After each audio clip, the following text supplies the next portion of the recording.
frontière qui gagnait des Carabdi, yon gel braqué, tous les gels braqués sous situation compatriotes nous en République dominicaine. Monsieur Paraison, bonjour, comment est?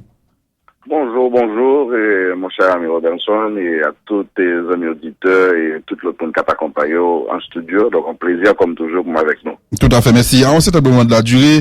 Et pour le ministre Evans Paul, t'es longé doit être 17 longueurs sous autorité dominicaine. Il t'est accusé qui gagnait un double langage. Il a fait déclaration ça, et c'était dans le commencement, les compatriotes nous t'es commencé à envahir frontière pour nous venir. Et président Michel Matéli, bah, chiffre là, et mercredi passé, pendant lui-même, il sorti dans un voyage privé, aux États-Unis, puisque il part là, lorsque on a commencé avec, les compatriotes nous ont commencé à courir quitter le pays dominicain. Il dit c'est 14 000 monde, là, nous maintenant, semaine passée, mercredi passé, qui déjà arrivé, sous frontière. Et président Michel Matéli lui-même, en guise pour le tas, il dit supporter le premier ministre Evans Paul, dans la déclaration le fait, il dit, diplomatie pas faite dans la radio, diplomatie faite autour d'une table, côté que nous réunis et nous parler. Entre temps, autorité dans la République dominicaine, Danilo Medina, lui-même, ils font un gros bout de discours pendant le week-end, là, côté que, dit frapper même sous table là, pour le dire, il pas tolérer aucun monde à venir coller étiquette pays raciste, xénophobe, sous la République dominicaine, pays là, dirigé, comme d'adou, il y a l'autre petit bagage qui a fait, ce monde t'a continué à faire pays, passer pour un pays qui parle de monde qui noir, un pays, qui raciste. Ou même moi, suivre, et actualité ça de très près. Première question, monsieur Paraison, moun k'ap sorti en République dominicaine yo, et compatriotes nous k'ap sorti en République dominicaine, est-ce que c'est vague de déportation qui commençait? Est-ce que c'est volontairement yo quitter la République dominicaine? Est-ce que c'est persécution qui fait quitter? Est-ce que vous contraignez des Carabdi pour quitter la République dominicaine? Bon, et nous connaissons que bon campagne anti-haïtienne qui bat son plein en République dominicaine à partir de la fin du PNRE, le plan national de régularisation d'étrangers. Parce que tu as des groupes de pression, des groupes ultranationalistes qui t'ont fait un pile pression sur le gouvernement de Danilo Medina pour que immédiatement le programme soit fini, eh bien c'est déportation massive. Nous changer le discours du président le 27 février, quand il a dit, 1, par gain prorogation, 2, à bien déportation, et de bon monde pas inscrit, ou à bien déportation. Donc là, nous, que un manque de cohérence, un manque de coordination au niveau de l'exécutif sur comment gérer cette situation sur le plan diplomatique. Et même, ensuite, nous capables sur le plan interne. En tout cas, nous, le plan diplomatique là. Le plan diplomatique là, nous pas qu'à rentrer dans une sorte de positionnement démagogique que nous recevons et très fièrement et dans la dignité, et vu que la réalité des flux migratoires nous indique que Mounio, il a quitté le pays parce qu'il n'a pas joindre les opportunités qu'il faut. Il travaille la Caillou, il y a la République dominicaine, et là, il est obligé de tourner, c'est 20 000, il n'est pas 14 000 encore, pour pas en parler là, c'est plus de 20 000 personnes qui retrouvent et dans l'obligation, même volontairement, ils ont venu de par eux-mêmes. Les déportations officielles de la République dominicaine a commencé à partir du 6 juillet, mais comme il était prévu dans la loi, et c'est le décret présidentiel qui mettait en vigueur le plan de régularisation, prévoit une étape de retour volontaire. Donc, cette étape de retour volontaire, la République dominicaine même mettait des bus à la disposition de monde qui t'avaient tourné. Mais, bon, naturellement, moun yo même, yo pas trop utilisé bus dominicains, sous près de 20 000 moun qui tournaient là, c'est, selon les statistiques ou bien informations offertes par la République dominicaine, c'est autour de 1000 moun qui utilisaient bus ça, yo. La première semaine, yo te bay bus seulement, et moun yo te ka voyager avec 2 valises. Et pendant Danilo à l'étranger, il ordonné pour que vous mettez des camions tout à disposition de Mounio pour être capable de transporter leurs effets personnels. Mais tout ça, c'est pour vous dire que la campagne bat son plein et que nos compatriotes, pratiquement tout le monde qui rentre là, ils ont rentré pour éviter le pire. Éviter le pire à 2 niveaux. Premièrement, au niveau des groupes ultranationalistes qui ont oppression dans les zones côté orité, et deuxièmement, au niveau des déportations massives qui peuvent commencer, et les recommencer, négio, ou bien mounio, ils peuvent l'arrêter en pleine rue, ils peuvent séparer de famille, de capter du bien, donc ils ont décidé d'anticiper ces faits qui peuvent être traumatiques pour eux, et ils ont venu en Haïti. Sur le plan diplomatique, qui ça nous a fait qu'on y a là? Il y a, je dis à même, et Fondation Zélé fait travail.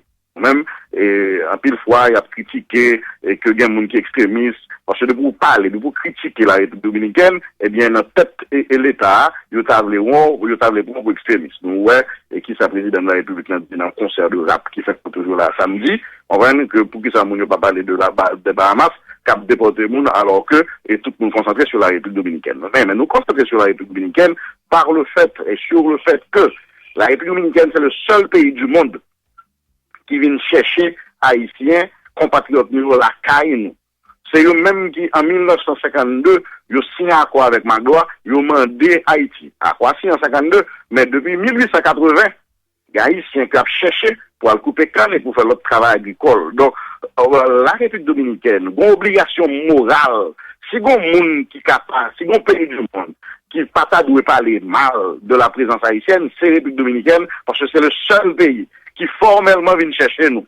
Et ils viennent chercher nous, ils tolèrent nous, et en présence irrégulière, et puis après plus de 175 ans, et c'est là ça qu'on y a là, il a fait des décisions aussi horribles comme la décision de la Cour constitutionnelle de septembre 2013. Ou bah chiffre là, monsieur Parison, ou bah chiffre actuellement là, nous et atteignent environ 20 000 compatriotes nous qui quittent la République dominicaine, au souligner et entre guillemets, c'est volontairement quitter puisque là, si vous comprenez bien, officiellement déportation République dominicaine t'a parlé, autorité t'a parlé, il peut commencer. Et là, elle commence même qui fout le monde qui a besoin de nous là. Elle a commencé à partir du 6 juillet. On y a là, qui monde que nous allons recevoir? Nous allons recevoir, premièrement, toutes les personnes qui pas arriver inscrites dans le plan de régularisation.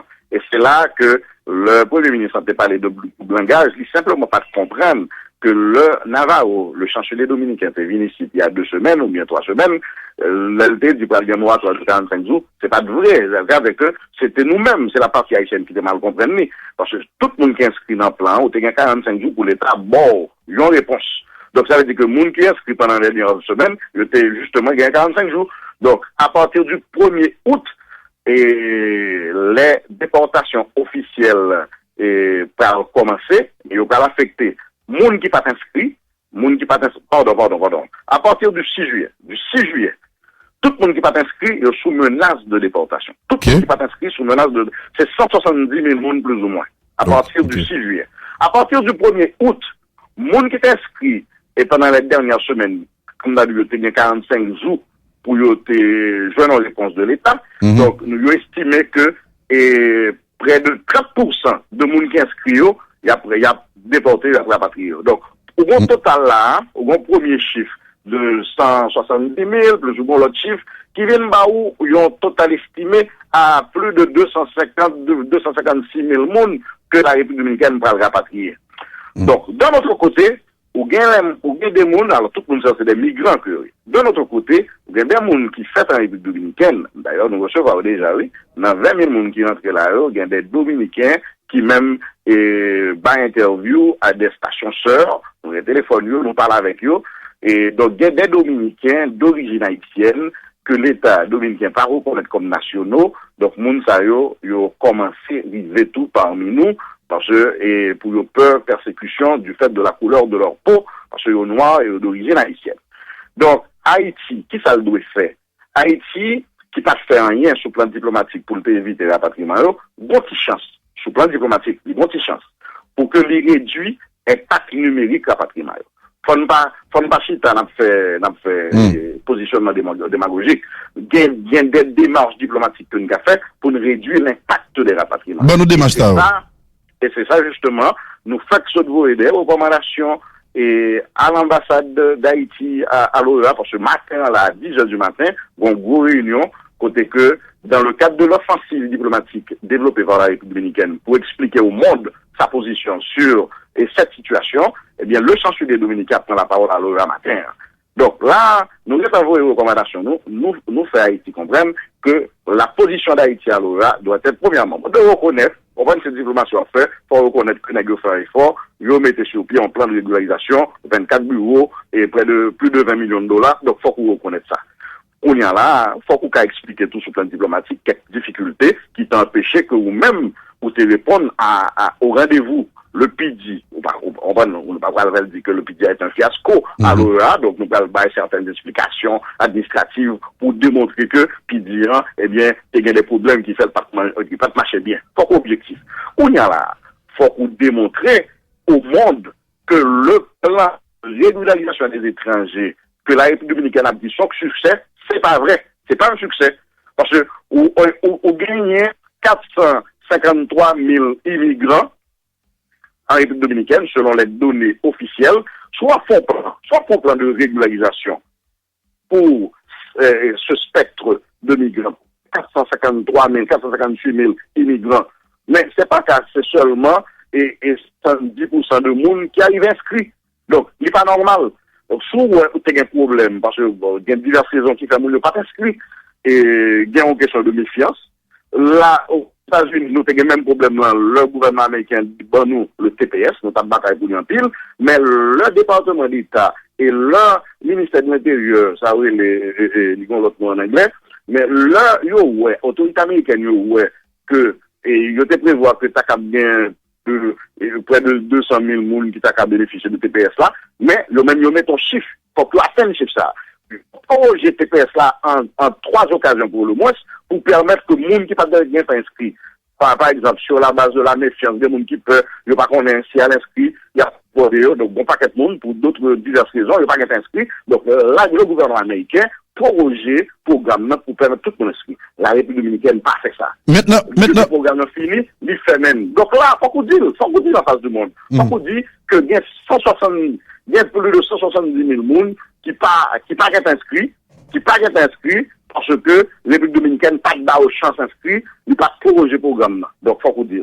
Maintenant, chance on va expliquer que nous là pour nous diminuer catastrophe qui arrive sur nous là, monsieur Parison, c'est porter dossier devant la communauté internationale là pour nous sensibiliser la communauté internationale là pour le retourner avec des positions en faveur d'Haïti. Même j'ai été fait lorsque on te prend cour constitutionnelle dominicaine, on te prend arrêt.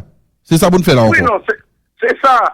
Nous avons que nous avons réunion là à 10h. Nous avons réunion à 10h. Eh bien, c'est pour surtout que, j'en ai dit tout à l'heure dans l'introduction interviewant, et Medina, qui a fait son premier discours au Guatemala, côté que monsieur font usage très intelligent de chiffres. Côté pour le démontrer, bon, d'ailleurs, monsieur était quand même dit, bon, à partir de pas ça même. Alors que c'est pas totalement correct, c'est pas totalement vrai. Mais faut que nous prenions sur mot, diplomatiquement, on va reconnaître, bon, et nous apprécier le fait que la République dominicaine dit pas qu'un patrie. Toutefois, nous allons mettre nous allons accorder, convenir avec la République dominicaine, un mécanisme nous permettant de travailler sur de potentiels cas d'apatrie. Ouais, donc, vous allez mettre 2 agents consulaires dans les centres de gestion des potentiels rapatriés en République dominicaine ou déjà des cas d'apatride. Et le cas échéant que tu as gagné à partir de Rivé, eh bien, la République dominicaine est déjà ouvert à ce que nous allons retourner dans la nation. Donc, il faut qu'on joue sur la diplomatie. Faut qu'on doit à l'offensive. Même, yo déjà, dans la communauté internationale là, il a fait un discours par eux, positionnement par eux sur la situation. Alors que Haïti, là, ce matin, nous avons occasion en or pour nous, premièrement, démontrer que le plan de régularisation n'est pas un succès, j'ai République dominicaine à dire là, et puis qu'on y a là, où mettez en face du monde tous les différents problèmes qui fait que le plan ça n'est pas un succès. Et vous proposez, vous faites des propositions claires, il y a des propositions claires à faire. Ou parle d'un rapatriement massif qui peut dépasser 250 000 personnes. Soit pas qui va jamais fait dans la région même, par un pays de la région, et qui, et même aux États-Unis, proportionnellement au nombre d'immigrants aux États-Unis, Américains pour que jamais déporter vers le Mexique, par exemple, un nombre aussi élevé de migrants mexicains irréguliers. Donc là, nous proposons très clairement pour que Haïti et République dominicaine ils convenu d'un mécanisme pour faciliter, même le plan fini, où il y en a, nous allons faciliter que certains Haïtiens, par exemple, vous avez dit, moun qui gagne plus de 10 ans ou bien moun qui gagne plus de 15 ans en République dominicaine, moun ça au lieu que rapatrier, République dominicaine a permettre qu'il y a l'effet procédure normale là, au niveau du niveau de l'immigration. Pas dire que plan, c'est un bagage spécial de l'ET. Et il était un temps bien déterminé. Cependant, il existe une loi de l'immigration. Loi de l'immigration lui-même l'a fonctionné de façon indéfinie. Donc, à travers de la loi de l'immigration, à travers des procédures administratives normales, nous avons dit, eh bien, nous parlement des Républiques dominicaines, nous avons déterminé, bon, moun qui gagne 10 ans, bien, moun qui gagne 15 ans, moun ça, nous pas patrier, nous permettre que, à travers de la Direction Générale de l'Immigration, ils joignent papier, ils fait procédure normale là, même le, bon, faut que le payer, qu'on y a la faut que le payer. Et plan, te permettre mon yo, plan, te fait gratuitement. Même là, tu as pour le TPE, mais vous payez notaire, vous payez avocat, service légal. Mais vous pas payer des frais administratifs à l'État dominicain. Kounya là, la président nous, plan fini, ok, moun a payé, vous parlez dans le bureau d'immigration, vous parlez dans le ministère de l'Intérieur, il y a fait procédure normale là. Haïti doit demander ça aujourd'hui. Maintenant, ça me souhaité. Bon, et tout ça me dit là, monsieur Paraison, bon, bien content que vous voyez, autorité par rapport qui est sous sa diplomatie, vous voyez, proposition ça c'est ça me souhaité, mais parallèlement à tout ça, nous, République Dominicaine, nous déployer les grands moyens, côté que la mener une campagne de charme là, bon côté tout corps diplomatique qui soit dans le pays, je vais déguerrer de fait dans le pays, et qui fait la caillotou, côté que pour sensibiliser sur, m'dekab dit, ensemble d'efforts, yo considérer que la caillou a fait pour, m'dekab dit, pas mettre ce domaine parmi et pays et qui gagne pas crédit, pays qui a fait déportation massive ça, genre que Haïti a parlé de l'IA. Bon côté pas diplomatie et dominicaine, non, il a toujours été forte. Très forte même.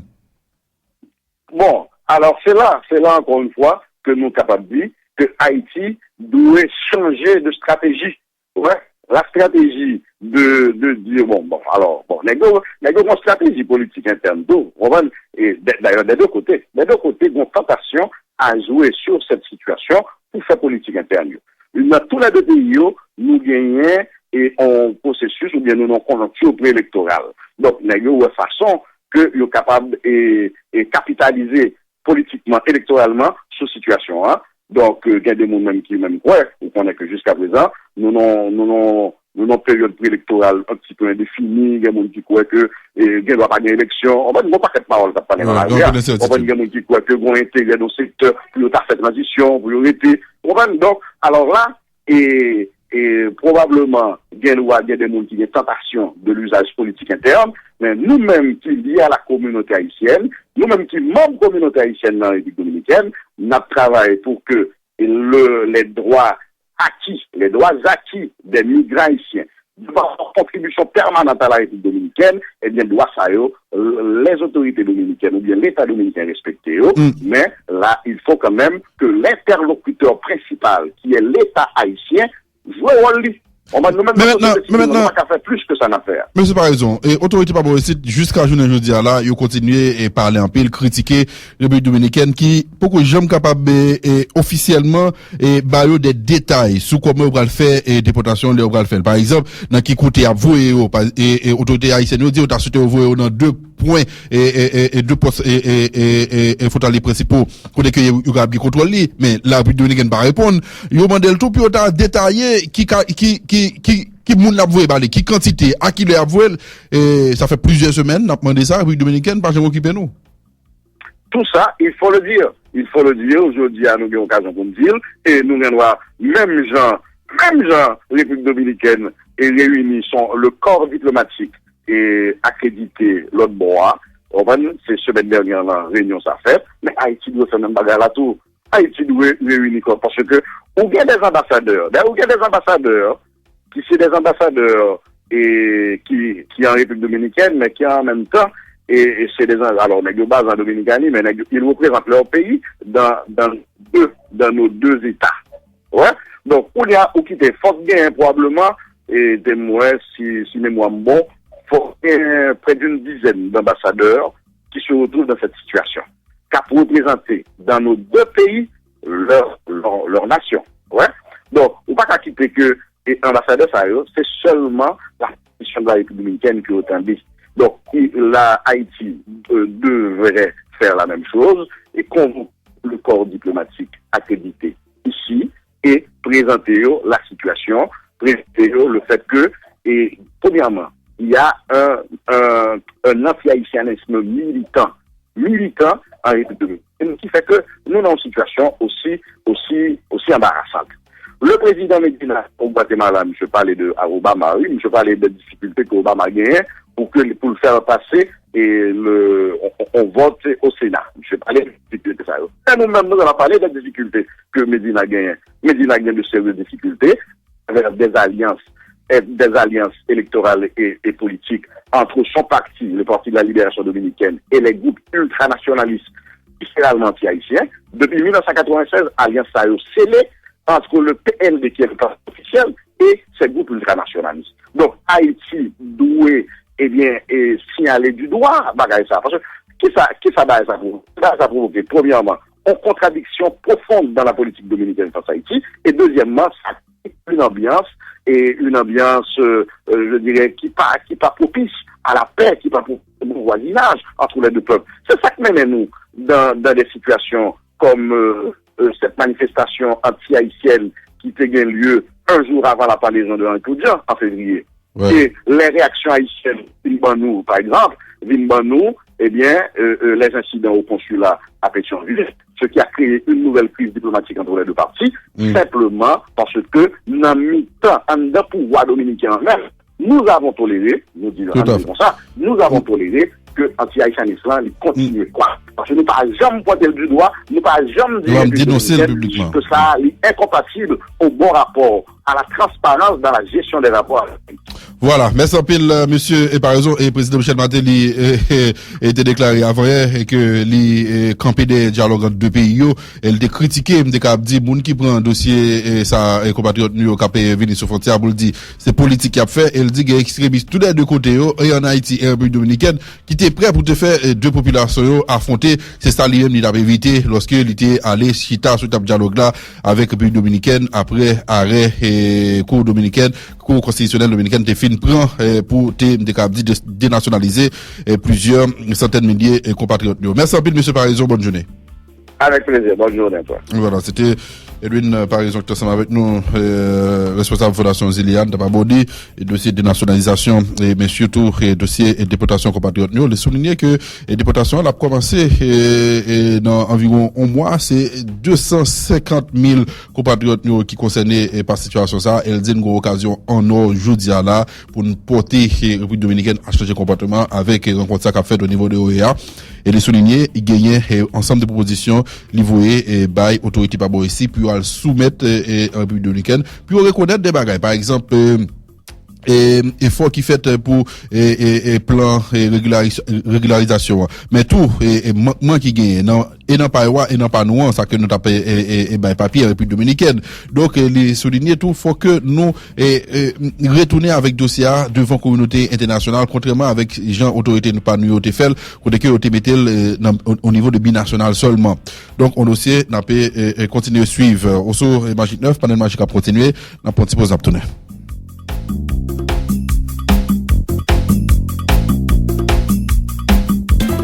Respectez, droit de terre, artiste nous yo. Respectez, artiste nous yo.